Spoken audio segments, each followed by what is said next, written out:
Alright, so it's day 2, and yesterday we were really jet lagged. It was kind of terrible.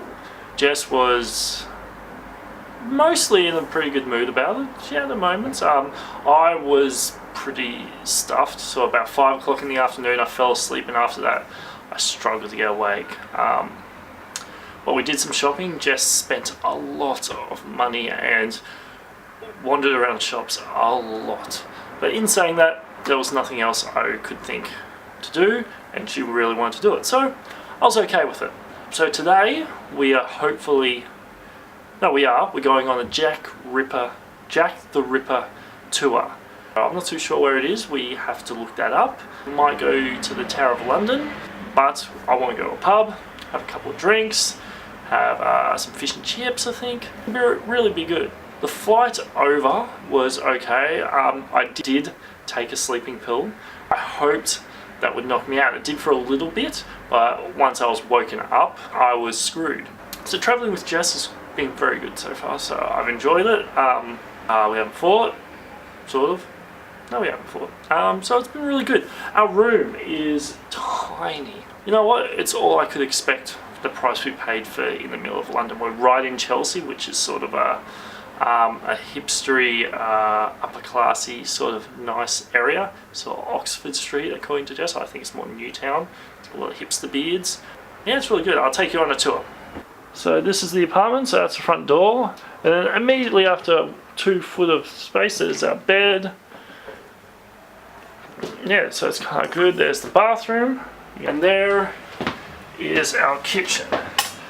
I'll talk to you later. Bye. The door under the clock!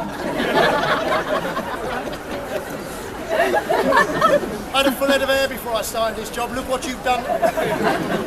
Now, ladies, when you get in there, I'm telling you now, girls, you are going to see some cracking gear.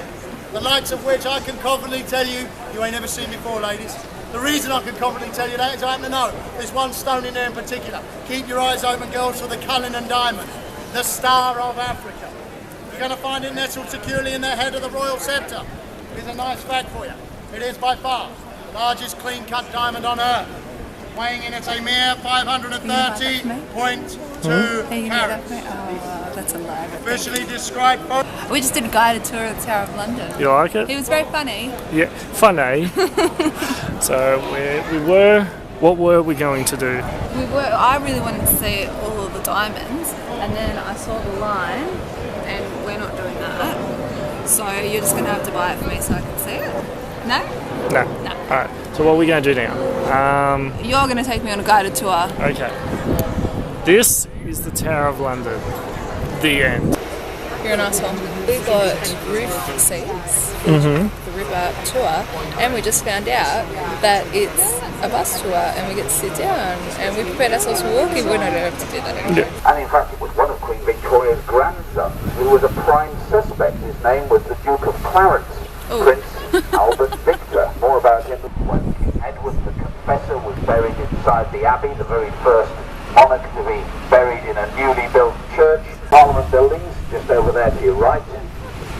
One end is the clock tower, and at the top of that tower is a famous bell. It strikes the hour. It's called Big Ben. It's 13.5 tons, and it's an Eastender. It was cast in the Whitechapel Bell Foundry in the East End of London in 1858 and hoisted to the top of that tower, where it's been bonging away on the hour happily ever since.